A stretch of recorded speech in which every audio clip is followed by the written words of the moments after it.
Hello dear friends, you all are welcome on my YouTube channel My Online Classroom Science। और आज इस video में मैं आपको जो चैप्टर एक्सप्लेन करने वाली हूँ नोट्स की हेल्प से, ये है क्लास 8 का चैप्टर 12 है ये, और इसका नाम है फ्रिक्शन।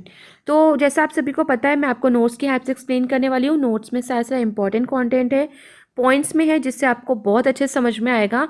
इंपॉर्टेंट वर्ड्स जो हैं, इंपॉर्टेंट पॉइंट्स जो हैं वो हाईलाइटेड हैं, पिक्चर्स भी हैं। तो आई होप ये आपको काफ़ी हेल्प करेगा आपके एग्ज़ाम टाइम पे। और मैं साथ ही साथ आपको इंपॉर्टेंट क्वेश्चंस भी बताते चलूँगी। इसी तरीके से देखिए, इस चैनल पे आपको आपके इंपॉर्टेंट क्वेश्चंस भी मैं प्रोवाइड करती हूँ, तो आप इस चैनल को जल्दी से जल्दी सब्सक्राइब भी करिए और ज़्यादा से ज़्यादा अपने फ्रेंड्स के साथ शेयर भी करिए और लाइक भी करिए। और इसी तरह से जब भी आप मेरे चैनल पे विजिट करते हैं तो प्लेलिस्ट ऑप्शन पे जाया करिए, क्योंकि प्लेलिस्ट ऑप्शन पे जब आप जाते हैं तो आपको क्लास वाइज आपके सारे चैप्टर्स जो हैं वो आपको मिल जाएंगे। तो देखिए, सबसे पहले आते हैं इंट्रोडक्शन पे। चैप्टर का नाम है फ्रिक्शन। तो कंसीडर करिए एक वुडन ब्लॉक जो है वो हॉरिजॉन्टल टेबल पे रखा हुआ है। If you try to push the block, अगर आप जेंटली उस ब्लॉक को पुश करते हैं, हल्का सा धक्का लगाते हैं, तो वो जो ब्लॉक है वुडन का, वो मूव नहीं होगा। इट इज़ बिकॉज, ऐसा क्यों होता है? क्योंकि एक फोर्स जो है वो exerted by the table on the block, क्योंकि टेबल के द्वारा भी एक फोर्स जो है वो उस ब्लॉक पे लगी हुई है, और इसी फोर्स को हम फोर्स ऑफ फ्रिक्शन के नाम से जानते हैं। अब आते हैं, force of friction depends on the surface in context. यानी जो फोर्स है फ्रिक्शन की, वो कहीं ना कहीं डिपेंड करती है उस सरफेस पे जिससे उस चीज़ का कांटेक्ट हो रहा है, यानी किस तरह से वो चीज़ किस चीज़ से टच हो रही है। तो roughness of the surface is due to the presence, जो सरफेस है उसका जो रफनेस होता है वो किस वजह से होता है? वो प्रेजेंस ऑफ हील्स, यानी हील्स की प्रेजेंस या ग्रूव्स ऑन इट, यानी उन हिल्स पे जो चैनल्स हैं, जो नैरो टनल्स हैं, एक तरह की रास्ते हैं, ड्रेन है, उस वजह से वो रफनेस होता है सरफेस का। इसी तरह से जो फोर्स ऑफ फ्रिक्शन है वो इंक्रीज होती है जब टू सरफेसेस जो है वो कांटेक्ट में आते हैं, या फिर उनको प्रेस्ड हार्डर, यानी उनको बहुत तेज दबाया जाता है। फिर आते हैं friction by liquids and gases, यानी जो फ्रिक्शन है वो लिक्विड तरल पदार्थों या गैसेस से किस तरह से उत्पन्न होता है। तो देखिए, जब एक पर्सन स्विम करता है पानी में, तो वाटर अपोजेस हिज मोशन, यानी जो पानी है वो अलग तरीके से एक मोशन अपोज करता है उस पर्सन का, बिकॉज जो वाटर है exit force of friction on the swimmer, क्योंकि जो पानी है वो भी एक तरीके का फोर्स ऑफ फ्रिक्शन लगाता है स्विमर पे, तैराक पे। इसी तरह से जो फ्रिक्शन है due to air is still smaller, जो फ्रिक्शन एयर के द्वारा लगाया जाता है वो एक तरह का धीरा स्मॉल फ्रिक्शन लगाया जाता है। Air exits the force of friction, इसी की तरह जो एयर होती है वो भी एग्जिट करती है फोर्स ऑफ फ्रिक्शन। तो देखिए, जो एयर के द्वारा, हवा के द्वारा जो फ्रिक्शन लगाया जाता है वो बहुत स्मॉल होता है। एयर जब एग्जिट करती है फोर्स ऑफ फ्रिक्शन, वो हर एक बॉडीज पे फोर्स ऑफ फ्रिक्शन लगाती है, विच मूव थ्रू इट, जो उस मूव करते हैं, और अपोज देयर मोशन, उसके साथ ही उसके मोशन को अपोज भी करती है। फ्रिक्शनल फोर्स जो फ्लूइड्स यानी लिक्विड पदार्थों के द्वारा लगाया जाता है, फ्रिक्शन फोर्स, उसे हम ड्रैग के नाम से जानते हैं। फ्रिक्शन फोर्स जो है वो किसी भी ऑब्जेक्ट पे इन अ फ्लूइड, यानी तरल पदार्थ में अगर लगेगा, डिपेंड्स करता है उसकी स्पीड, और साथ ही किसकी रिस्पेक्ट टू फ्लूइड, यानी उस तरल पदार्थ की क्या स्पीड है उसके हिसाब से तय किया जाता है। It also depends on the nature of fluid and shape of the object. इसके साथ ही वो नेचर ऑफ द फ्लूइड, यानी जो फ्लूइड है वो किस मतलब बहुत थिकनेस में या बहुत पतला है, इस चीज़ पे निर्भर करता है। साथ ही शेप ऑफ द ऑब्जेक्ट, यानी ऑब्जेक्ट की शेप किस तरीके से है। इसके बाद आते हैं फ्रिक्शन जनरेट्स हीट, यानी फ्रिक्शन के वजह से हीट जनरेट होती है। फॉर एग्जाम्पल, आपने देखा होगा ठंडियों में जब हम लोग अपने हाथों को रब करते हैं, दोनों हाथों को, तो वो वी जनरेट हीट, तो वो हीट यानी हमारे हाथ एकदम गर्म हो जाते हैं। When the brakes of a cycle are applied, इसी तरीके से जब बाईसाइकिल होती है उनकी ब्रेक्स जब अप्लाई की जाती है तो बाईसाइकिल स्टॉप हो जाती है। At the same time brakes become warm, और तभी आप देखिएगा जो ब्रेक्स होती हैं वो भी गर्म हो जाती हैं।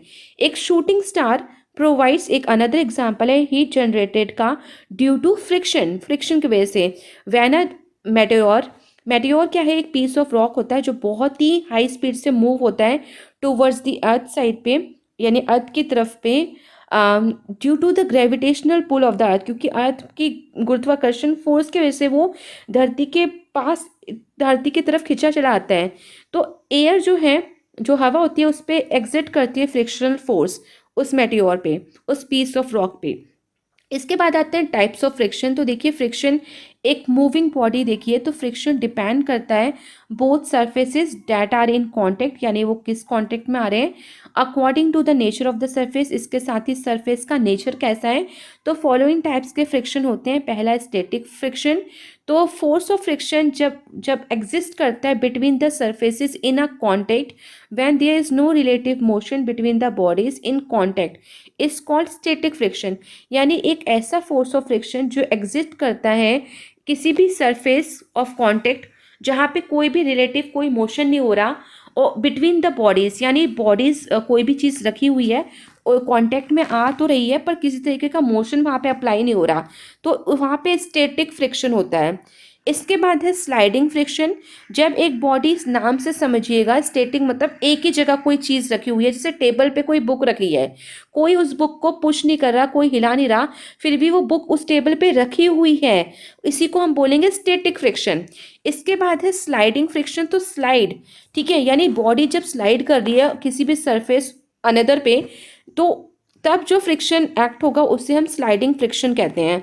फोर्स ऑफ फ्रिक्शन जब एग्जिस्ट कर रहा है between the surface in contact when body slides, यानी उस सरफेस पे जैसे हम किसी चीज़ पे स्लाइड कर रहे हैं उसके कांटेक्ट पे आ रहे हैं और हमारी बॉडी स्लाइड्स होने से एक तरह का फोर्स ऑफ फ्रिक्शन उत्पन्न कर रहा है वो सरफेस हमारी बॉडी पे, उसको हम बोलेंगे स्लाइडिंग फ्रिक्शन। इसके बाद आते हैं रोलिंग फ्रिक्शन, यानी नाम से समझिए रोल होना, गोल गोल घूमना। तो वैन अ बॉडी रोल्स, यानी हमारी जब बॉडी रोल करेगी किसी भी सरफेस ऑफ अनदर बॉडी पे, जिसके वजह से जो फ्रिक्शन उत्पन्न होगा उसे हम रोलिंग फ्रिक्शन कहते हैं। जैसे कि व्हील्स, ठीक है, जैसे आपने पहिए देखे होंगे तो वो गोल गोल घूमते हैं।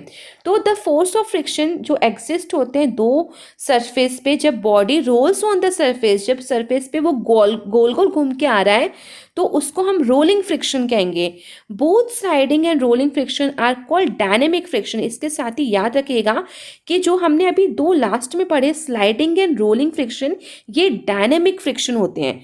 डायनेमिक क्यों होते हैं मैं आपको फिर एक्सप्लेन कर देती हूँ। देखिए स्टैटिक फ्रिक्शन में मैंने आपको बताया कि कोई चीज़ मूव नहीं हो रही, टेबल पे बुक रखी है वो मूव नहीं हो रही, हिल नहीं रही, तो वो स्टैटिक है, यानी एक ही जगह पे स्थिर है। पर डायनेमिक फ्रिक्शन में क्या हो रहा है, स्लाइडिंग एंड रोलिंग, जैसे हम अगर स्लाइड करते हैं तो पहले हम ऊपर थे फिर नीचे आ गए, ठीक है। रोलिंग फ्रिक्शन में भी एक जगह पे एक पहिया था फिर वो गिरते गिरते नीचे आ गया, तो वो डायनेमिक मतलब चलता हुआ, ठीक है। डायनेमिक मतलब होता है चलता हुआ। स्टैटिक मतलब एक जगह, उसी का अपोजिट कर दीजिए तो वो होगा डायनेमिक, यानी चलता हुआ। तो यहाँ पे आपका क्वेश्चन बनेगा तो ध्यान रखिएगा कि स्लाइडिंग एंड रोलिंग फ्रिक्शन जो है वो डायनेमिक फ्रिक्शन है जिसमें मूवमेंट है। इसके बाद rolling friction is less than sliding friction, ठीक है। जो रोलिंग फ्रिक्शन होता है वो कम होता है स्लाइडिंग फ्रिक्शन से। अब आते हैं एडवांटेजेस और डिसएडवांटेजेस जान लेते हैं फ्रिक्शन के। तो देखिए फ्रिक्शन जो है हमारी ज़िंदगी में, रोज़मर्रा की ज़िंदगी में बहुत इंपॉर्टेंट रोल प्ले करता है, बहुत इंपॉर्टेंट है इसका नेचर और इंजीनियरिंग। फ्रिक्शन जो है इसके एडवांटेजेस क्या हैं और क्या इसके डिसएडवांटेजेस हैं तो वो जान लेते हैं। देखिए एडवांटेजेस देख लें तो writing on a rough surface, जब हम कोई चीज़ लिखते हैं रफ सरफेस में, it would be impossible to write without friction. तो ध्यान रखिएगा अगर फ्रिक्शन ना होना तो हम लिख ही नहीं पाएंगे। We are able to write, हम क्यों लिख पाते हैं, because there is friction between the tip of pen and paper. क्यों, एक तरीके का अट्रैक्शन, एक तरीके का फ्रिक्शन बनता है हमारे पेन की टिप और पेपर के बीच में, जिससे कि पेन हमारा चलता रहता है पेपर पे इजली और वो लिखता रहता है। When you write on the blackboard with chalk, the blackboard's rough surface rubs off some chalk particles। इसी तरह से हम ब्लैक बोर्ड पे क्यों चौक से लिख पाते हैं, क्योंकि ब्लैक बोर्ड का सरफेस थोड़ा सा रफ होता है। अगर मान लीजिए बिल्कुल प्लेन हुआ ना तो आप लिख ही नहीं पाओगे। तो आपने देखा होगा जब हम लिखते हैं तो चौक पार्टिकल्स गिरते रहते हैं, झड़ते रहते हैं। क्यों, क्योंकि जो ब्लैक बोर्ड है वो एकदम एकदम आप कहो थोड़ा सा रफ रखा जाता है। इसी तरह से so you are able to, इसी वजह से हम ब्लैक बोर्ड पे लिख पाते हैं। You can not right on a smooth और ऑयल सरफेस की लाइन बिल्कुल क्लियर लिखी है, अगर बहुत ही स्मूथ प्लेन हुआ तो आप लिख नहीं पाओगे। इसी के साथ अगर तेल लगा दिया जाए उस सरफेस पे तो आप बिल्कुल नहीं लिख पाओगे। तो थोड़ा सा रफ सरफेस चाहिए जिससे फ्रिक्शन क्रिएट हो। इसी के साथ आपने देखा होगा कि जो एथलीट्स होते हैं उनके जो जूते होते हैं उनमें स्पाइक्स थोड़े से कांटे से रबड़ के बने होते हैं, जिससे players to increase the friction, जिससे कि प्लेयर्स के और ज़मीन के बीच में फ्रिक्शन उत्पन्न हो, रफ थोड़ा सा उसको मिले, जिससे कि अ, उसका पैर स्लिप ना हो। ठीक है।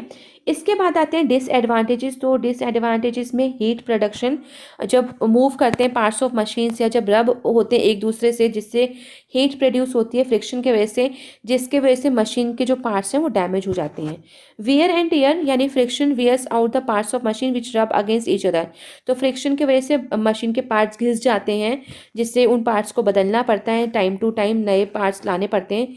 इसी तरह से फ्रिक्शन, जैसे जूते हैं उनके सोल्स में अगर फ्रिक्शन खत्म हो जाता है तो वो शूज़ जो है वो स्लिपी हो जाते हैं, फिसल जाते हैं और फिर आपको चोट भी लग सकती है। इसके बाद आते हैं methods of increasing and reducing friction. ऐसे कौन से ऐसे मेथड्स हैं जिससे हम फ्रिक्शन को इंक्रीज और कम कर सकते हैं। तो फ्रिक्शन इसलिए होता है क्योंकि रफनेस होती है सरफेस में। तो smooth surface have much less friction. तो अगर सरफेस अगर स्मूथ यानी जूतों का अगर अगर सोल देखें बिल्कुल स्मूथ रखोगे तो फ्रिक्शन बहुत कम होगा। रिड्यूसिंग फ्रिक्शन कम करना है तो आप लुब्रिकेंट्स जैसे ऑयल, ग्रीस और ग्रेफाइट का इस्तेमाल कर सकते हैं। साथ ही एयर कुशन जो होते हैं बिटवीन द मूविंग पार्ट्स, उनके बीच में इसका इस्तेमाल कर सकते हैं। पाउडर जो है एक तरह का ड्राई लुब्रिकेंट है, जैसे गेम ऑफ कैरम में तो वो आप इस्तेमाल कर सकते हैं जिससे कि फ्रिक्शन कम हो। इंक्रीज करना है फ्रिक्शन तो जैसे शूज़ हैं तो बेटर ग्रिप की, अच्छे से वो फ्लोर पे अच्छे से ग्रिप लें और आप फिसले ना। तो ग्रूव्स उनमें कांटे नुमा थोड़े से रबड़ के बने होते हैं, तो वो होना चाहिए जिससे आप मूव सेफली चल सको, फिसलो ना। इसी तरह टायर्स जो होते हैं कार्स में, ट्रक्स, बसेस में, उनमें भी इस तरह के ग्रूव्स होते हैं जिससे कि बेटर ग्रिप वो बना सकें रोड पे और फिसले ना। इसके बाद fluid friction and stream lining के बारे में जान लेते हैं। तो फ्लूइड का मतलब पानी में। तो friction due to water air can be reduce by the suitable design of the shape. तो जो फ्रिक्शन पानी या हवा के द्वारा लगाया जाता है तो वो हम कम कर सकते हैं अगर आपके जो ऑब्जेक्ट की शेप जो है सुटेबल डिज़ाइन में हो। और अगर सुटेबल डिज़ाइन में हुई तो उसकी वजह से पानी में और हवा में ज़्यादा फ्रिक्शन नहीं लगेगा और वो चीज़ें ज़्यादा फास्टर पानी और हवा में चल सकेंगी, तैर सकेंगी, उड़ सकेंगी। तो इस प्रोसेस को हम स्ट्रीम लाइनिंग कहते हैं, यानी shape of object is stream line. यानी जो शेप हो ऑब्जेक्ट का उसको स्ट्रीम लाइन होना चाहिए। जैसे एरोप्लेन है, रॉकेट्स हैं, बोट्स हैं, कार्स हैं, एक्सेट्रा, ये स्ट्रीम लाइन में बनाई जाती है इनकी शेप, जिससे कि फ्रिक्शन को ये रिड्यूस कर सकें। जैसे इस बर्ड का आप देखिए किस तरह से आप देख सकते हैं किस तरह से उसकी शेप है, तो इसको हम स्ट्रीम लाइन कहते हैं। तो बीच में आप देखिए किस तरह से उसकी शेप है, इसी तरह से फिश की शेप देखिए, तो इसी को हम स्ट्रीम लाइन शेप कहते हैं। तो आई होप ये चैप्टर आपको अच्छे से समझ में आ गया होगा। So thank you everyone and please like, share and subscribe this channel for more updates.